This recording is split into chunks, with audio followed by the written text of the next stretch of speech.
అందరికీ నమస్కారం.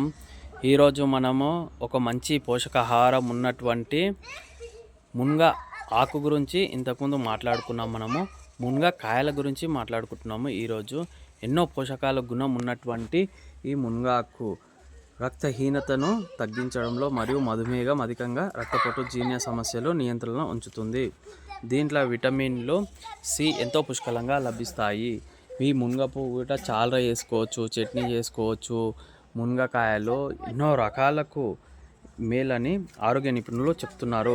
గుండె కాలేయము, రక్త శుద్ధి. మనం మునగ ఆకు గురించి తెలుసుకున్నాం, ఉపయోగాల గురించి.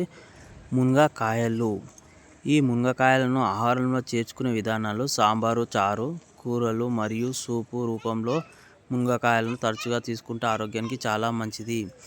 మునగకాయల గురించి ఇంకిన్ని వివరాలు నెక్స్ట్ పార్ట్లో తెలుసుకుందాము.